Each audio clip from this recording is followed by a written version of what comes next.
My name is Margaret Hale.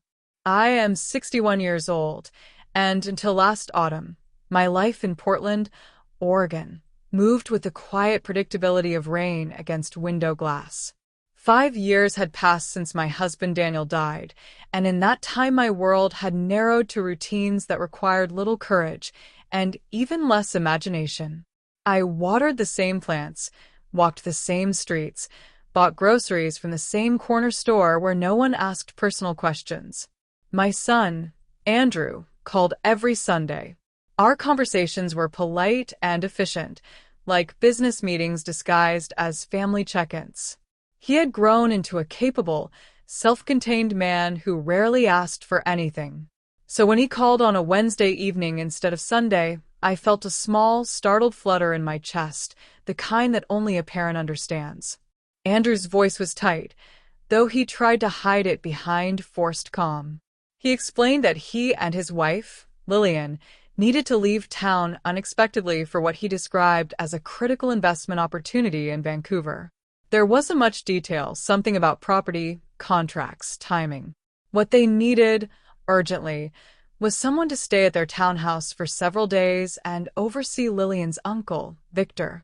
I knew of him but had met him only once at their wedding reception, a tall, sharp-eyed man in his 70s with a dry sense of humor and a surprisingly firm handshake. According to Andrew, Uncle Victor had suffered a fall months earlier and had since been in a fragile neurological state, conscious at times, unresponsive at others. A private nurse visited twice daily, but someone needed to be in the house, just in case. He emphasized that it would be simple. "You don't have to do anything, Mom. Just be there." The phrasing lingered with me longer than it should have. The next morning, I packed a modest suitcase and drove across the city toward their upscale neighborhood near Forest Park. Their townhouse stood in a neat row of identical gray facades, manicured hedges trimmed with surgical precision. Lillian greeted me with a bright smile that didn't quite settle in her eyes. Andrew hugged me briefly, distracted, already checking messages on his phone. They led me upstairs to a guest room that had been converted into a medical space. A narrow, adjustable bed dominated the room, surrounded by quiet machines blinking in rhythm. And there lay Victor, thinner than I remembered, his silver hair brushed carefully back, oxygen tubing resting beneath his nose. His eyes were closed, his breathing slow but steady. Lillian explained his condition in practice language: partial responsiveness, minimal voluntary movement, unpredictable cognitive awareness. She spoke as if reading from a medical brochure. They left within the hour. The door clicked shut. The silence that followed was heavier than I expected. I walked back upstairs and pulled a chair beside Victor's bed. Sitting there, listening to the faint mechanical hum, I felt as if I had stepped into a role without reading the script. Something about the arrangement, the urgency, the lack of details, the way Andrew avoided direct eye contact, pressed against my ribs. Still, I told myself I was imagining things. Grief changes you. Loneliness sharpens suspicion. I reached out and adjusted Victor's blanket, surprised by the warmth of his arm beneath the fabric. Late that evening, after the nurse had completed her visit and the house had settled into stillness, I heard a sound that did not belong to machines. It was faint, a strained whisper of breath. I froze in the doorway. At first, I blamed the old plumbing or my own nerves. Then I heard it again, clearer this time. "Don't trust them." The words were fragile, but unmistakable. I turned sharply. Victor's eyes were open, not glazed or drifting, but focused directly on me. My body went cold. He swallowed with effort. "They think I can't speak," he murmured. "They count on it." My mind resisted the meaning, scrambling for logic. I stepped closer, pulse hammering in my ears. He told me, in fragments between shallow breaths, that the medications given to him were stronger than prescribed, that certain doses were administered before every outside visit, that Andrew and Lillian had recently obtained control over his financial accounts under the pretense of temporary guardianship. His home in Seattle was being prepared for sale. His investments were being restructured. The fall, he hinted, might not have been entirely accidental. My son's name sounded foreign in Victor's mouth, like it belonged to someone I had never met. I shook my head instinctively. "You must be confused," I whispered, though doubt was already blooming like mold in a dark corner of my mind. Victor gripped my wrist with surprising strength. "You're here because they need a witness who sees nothing," he said quietly. "If something happens, you confirm I never improved." The air felt thin. I tried to recall every detail of Andrew's call, every pause, every omission. A sickening realization settled over me. I had been chosen not for help, but for credibility. The devoted mother. The harmless presence. I stood abruptly and paced the narrow room, fighting the urge to run. But when I looked back at Victor, frail, alert, trapped, I knew I could not leave. Not without knowing the truth. That night, sleep avoided me. Every creak of the house sounded deliberate. Every shadow seemed to shift with intention. I replayed Andrew's childhood in my mind, scraped knees, science fairs, quiet determination. Where had that boy gone? Or had I simply never seen the parts of him capable of something darker? Around 3 in the morning, I returned to Victor's room. His eyes opened again at the sound of my steps. "If you stay," he whispered, "we can expose them. But you must be careful. They underestimate you. That is our only advantage." I stood there in the dim light, heart racing, and understood that my life had already changed the moment I answered that call. I did not sleep after that. Dawn arrived slowly, gray and damp against the tall windows, and with it came the quiet certainty that I had crossed some invisible line. There was no returning to ignorance now.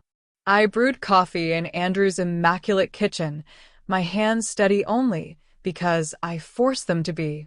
The house felt different in the morning light, less like a family home, more like a carefully staged performance. Surfaces were spotless, drawers organized, labels printed in identical fonts. It was control masquerading as comfort. When the nurse arrived at 8, I watched everything. Her name was Teresa. She moved professionally, efficiently, checking vitals, adjusting oxygen, recording numbers on a tablet. Victor lay perfectly still, his eyes closed, his body slack in convincing unconsciousness. If I hadn't seen him awake hours earlier, I would have believed the diagnosis without question. Teresa mentioned that his oxygen levels had dipped slightly overnight. I kept my expression neutral, nodding with mild concern. "Is that unusual?" I asked gently. She shrugged. "Not entirely. In cases like his, fluctuation is expected." That phrase, expected, lodged in my mind. Expected decline. Expected deterioration. Expected death. After she left, the front door clicking shut with soft finality, I hurried upstairs. Victor's eyes opened almost immediately. "They're increasing the sedatives," he whispered. "Your son told her I was agitated last week." His lips tightened faintly. "I haven't moved in months." Anger flared in my chest, sharp, protective, unfamiliar. I had not felt this kind of anger since Daniel's hospital malpractice years ago. It was the anger of being lied to while someone smiled in your face. Victor explained that over the past 3 months, Andrew and Lillian had assumed more direct control of his medical decisions. Power of attorney had been signed, though he swore he had never knowingly granted it. He remembered signing routine insurance forms after his fall, nothing more. Yet documents existed stating he was cognitively impaired and required full guardianship. I felt the ground shift beneath me. Fraud was one thing. Medical manipulation was another. "We need proof," I said quietly, surprising myself with the firmness in my voice. Victor nodded. "In the downstairs office," he said. "Top drawer of the locked filing cabinet." They keep copies there. And in the laundry room cabinet, medications that were never prescribed. That afternoon, I moved through the house as though I had every right to be there, which, technically, I did. I dusted shelves, wiped counters, opened drawers under the pretense of tidying. In the office, sunlight cut across the polished desk in sharp angles. The filing cabinet was locked, but the key hung inside the desk drawer beneath a stack of neatly arranged envelopes. The carelessness stunned me. Or perhaps it wasn't carelessness. Perhaps it was confidence. Confidence that I would never look. My fingers trembled only slightly as I opened the top drawer. Inside were folders labeled with dates and financial institutions. I pulled one at random. Transfer confirmations. Large sums moved from Victor's personal accounts into newly formed joint holdings under Andrew and Lillian's names. My throat tightened. Beneath the financial records lay copies of legal forms granting temporary guardianship due to advanced cognitive decline. The signatures resembled Victor's but were stiff, hesitant, almost traced. I had seen his handwriting on holiday cards, sharp, decisive strokes. These were imitations. Photocopies of property listings for his Seattle home were clipped neatly to the back of one folder. The asking price had already been negotiated. I sank into the desk chair, the room spinning softly around me. My son's ambition had always impressed me. Now it looked more like hunger. In the laundry room, hidden behind oversized detergent containers, I found a small lockbox. It was not particularly sophisticated. The code had been written on a scrap of paper taped to the underside of a shelf. Inside were vials without pharmacy labels and pre-filled syringes marked only with dosage measurements. I photographed everything with my phone, forcing myself to breathe slowly. I had never considered myself brave. Ordinary, yes. Observant, perhaps, but not brave. Yet something inside me was crystallizing, a refusal to remain passive. That evening Andrew called. His tone was light, almost cheerful. He asked routine questions about Victor's condition, about my comfort, about the weather. I listened carefully to the cadence of his voice, searching for cracks. He seemed stable, I replied. Breathing was slower this morning, though. There was a pause, too brief for most people to notice. That's not surprising, he said evenly. Doctors warned us this stage would progress quickly. Stage. Progress. Such clinical words for deliberate harm. I murmured agreement, playing my role. When we ended the call, my hands were cold. Victor and I spoke in fragments throughout the night. He told me he had contacted an attorney months earlier through an old business associate, suspecting irregularities in his accounts. But without clear evidence of intent to harm, authorities had limited leverage. Financial exploitation could be argued as misunderstanding. Guardianship disputes could be buried in paperwork. What they needed was proof of conscious manipulation, of planned fatal negligence. They talk freely when they think I'm gone, Victor said. If we can record them, his voice trailed off, but the implication hung between us. The next morning I began placing my phone discreetly on surfaces whenever Andrew called. I enabled recording features I had barely known existed. I asked questions designed to prompt explanation. Should I adjust his medication if he seems restless? I inquired innocently. Andrew answered too quickly. No, leave that to Lillian. She knows the correct amounts. Correct amounts. Later that afternoon, Lillian called separately, reminding me that certain doses were to be administered precisely as written, emphasizing timing with almost obsessive care. I wrote everything down. Dates, words, inflections.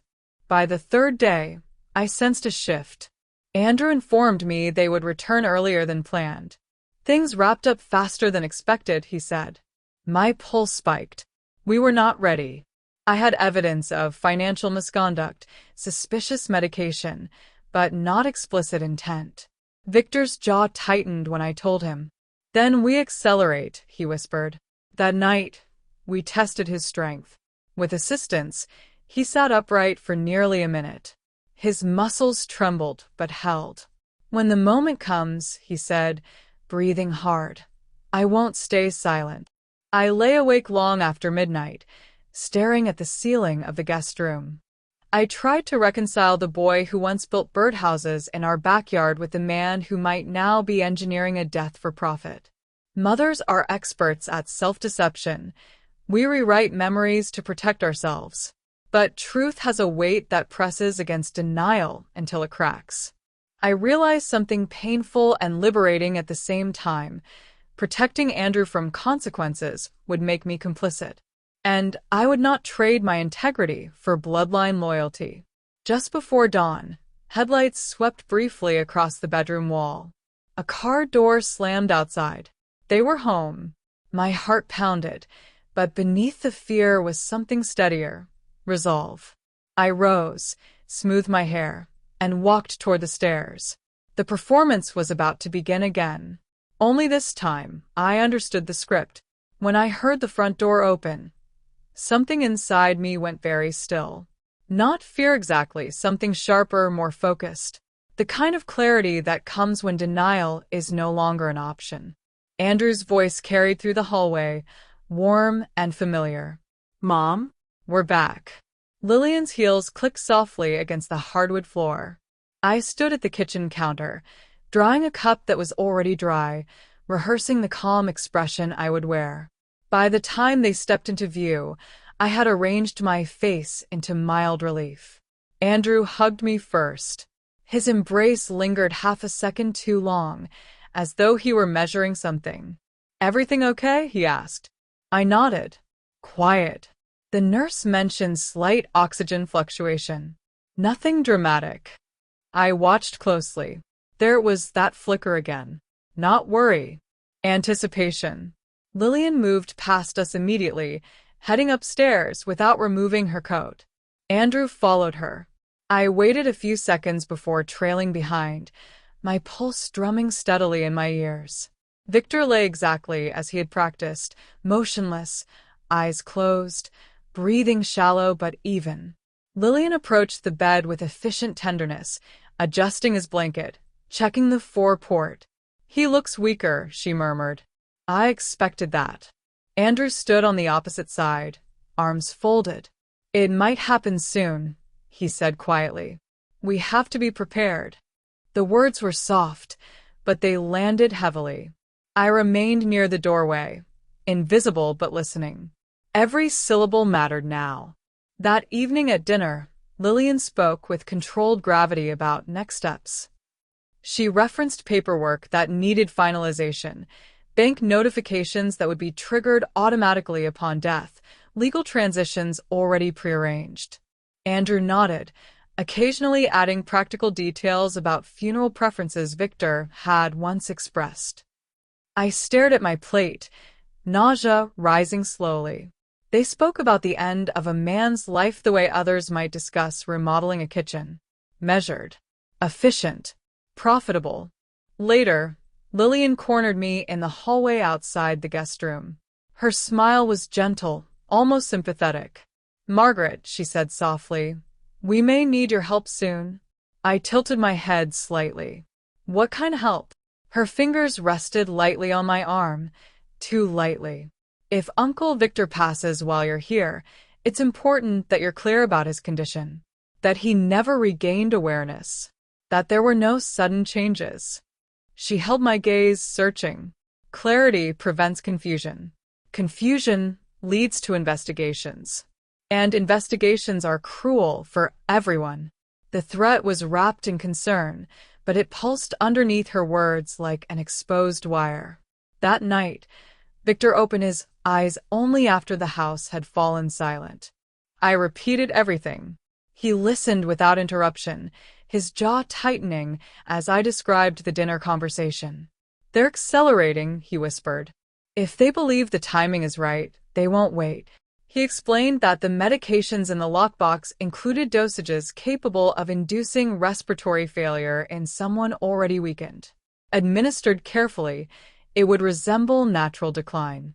My stomach twisted. Then we don't let them control the timing, I said. He studied me with something like respect.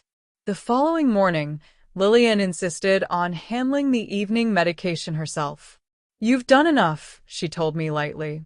It's better if I manage the adjustments. Adjustments? I nodded agreeably, masking the storm building inside my chest. Earlier that day, I had contacted Victor's attorney using the number he had memorized.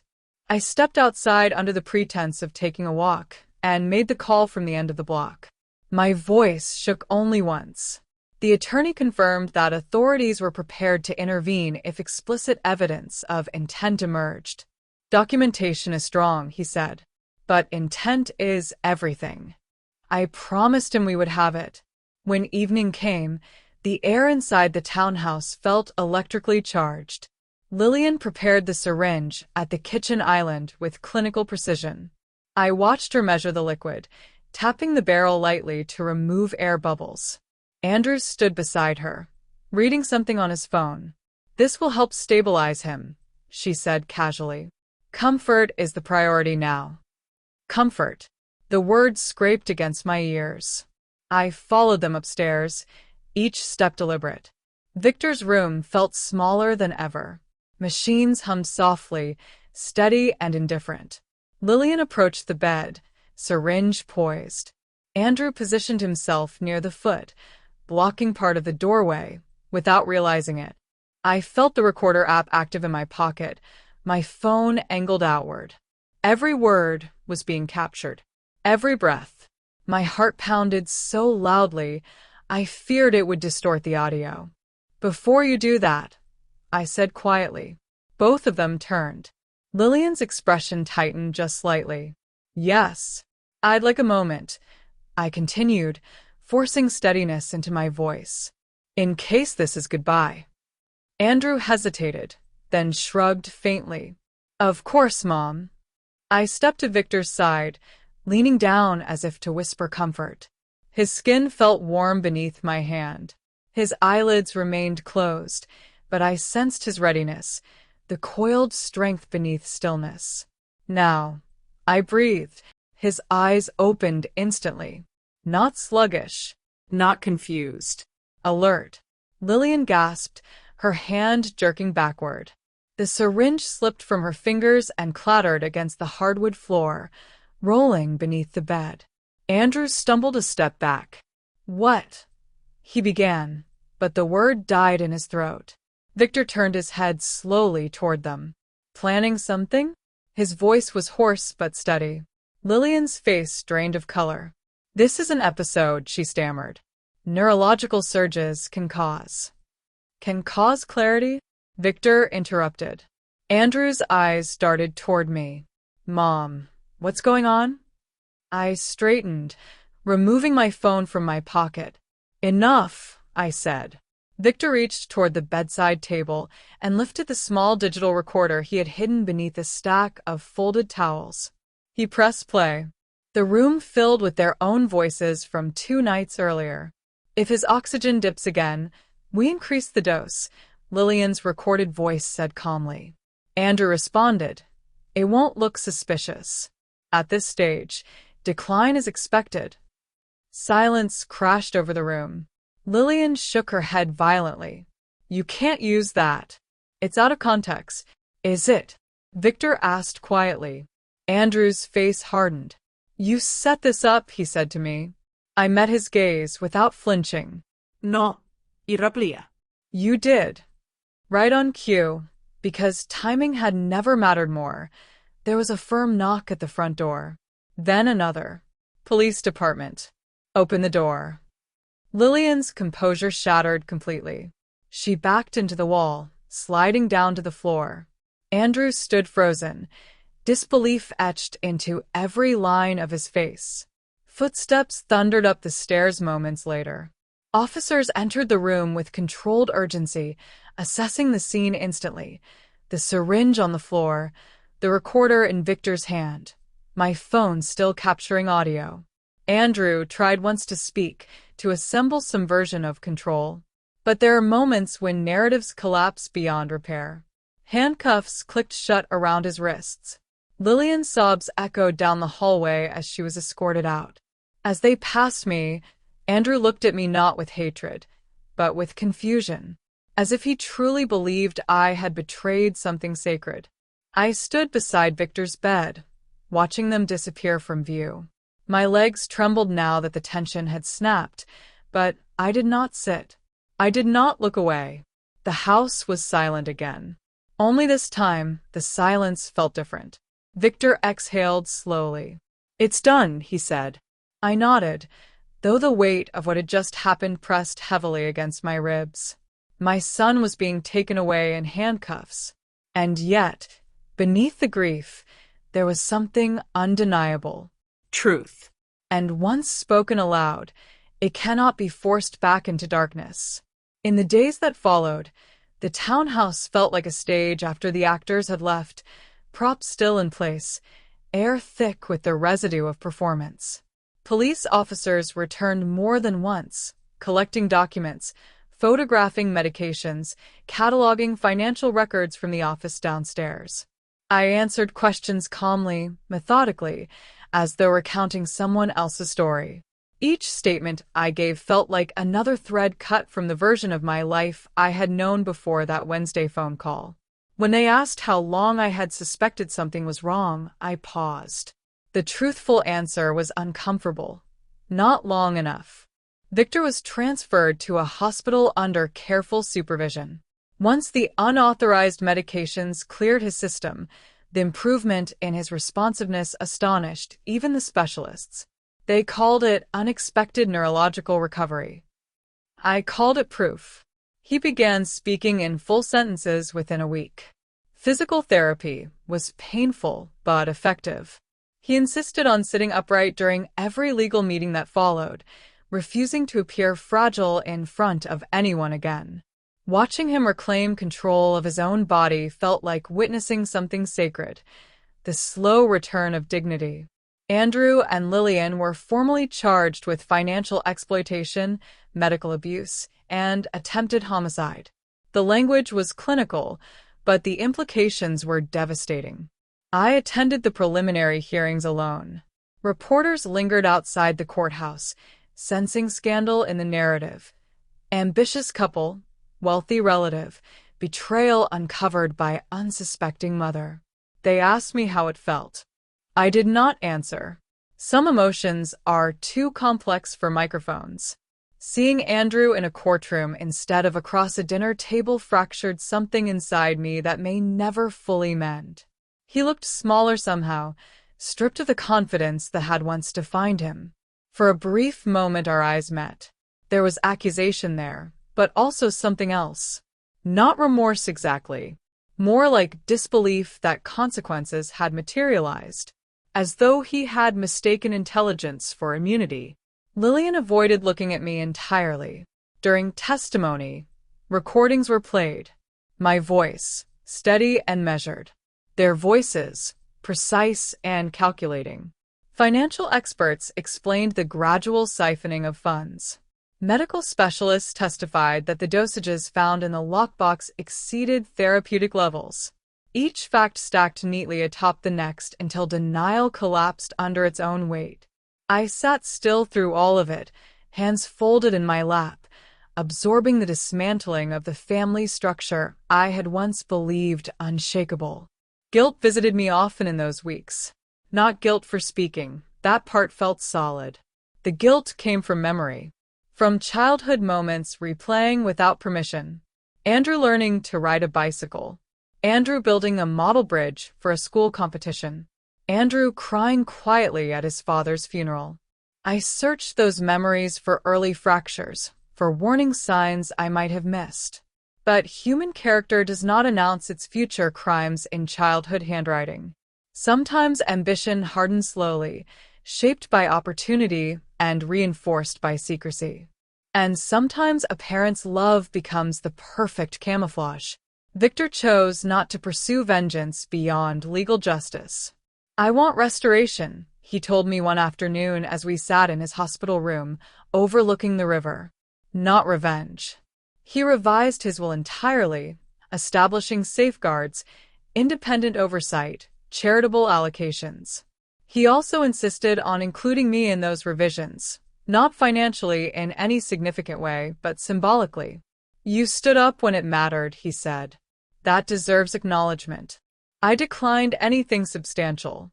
What I had gained was not money. It was clarity. After the sentencing, lengthy prison terms that echoed heavily through the courtroom, I returned to my own house in Portland. It felt smaller than before, but not suffocating. Familiar routines resumed, yet they carried new texture. Morning coffee by the window tasted sharper.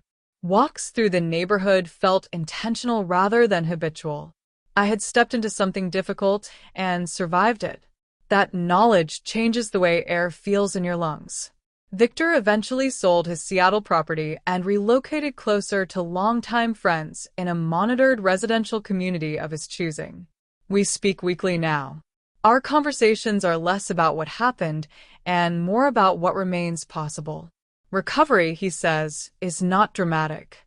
It is consistent. I find comfort in that. As for Andrew, I write letters I do not send. I do not know whether reconciliation belongs in our future. Some fractures heal, others simply become part of the structure. What I do know is this: silence would have made me complicit, and complicity would have destroyed whatever remained of my integrity. Love does not demand blindness. Protection does not require dishonesty. Blood does not excuse harm. There is a particular kind of awakening that arrives later in life, one that strips away illusions you once defended fiercely. At 61, I learned that courage is not loud. It does not roar into a room. It stands quietly beside a hospital bed and chooses truth over comfort. It answers questions in courtrooms. It withstands accusation without retreating into denial. Sometimes neighbors ask about Andrew. I offer simple facts. He made choices. Those choices carried consequences. I do not embellish. I do not defend. I have stopped trying to rewrite reality into something easier to bear. The house that once felt staged now exists only in memory. But the lesson it carried remains vivid. Evil rarely arrives wearing a villain's face. It often looks like competence, like ambition, like family. And the only defense against it is the willingness to question what feels slightly wrong, even when questioning threatens everything familiar. If there is meaning in what happened, perhaps it is this: loyalty must never outrank conscience. Instinct deserves attention, and courage does not expire with age. It waits patiently for its moment. When I think back to that first phone call, I sometimes wonder what would have happened if I had said no. Perhaps someone else would have stepped into my place, someone less suspicious, less willing to look. Perhaps Victor would not have survived. That possibility sits heavily with me. But regret is different from responsibility. I acted when I understood the truth. And sometimes that is the only measure that matters. My life is quieter again now, but it is not smaller. It is honest.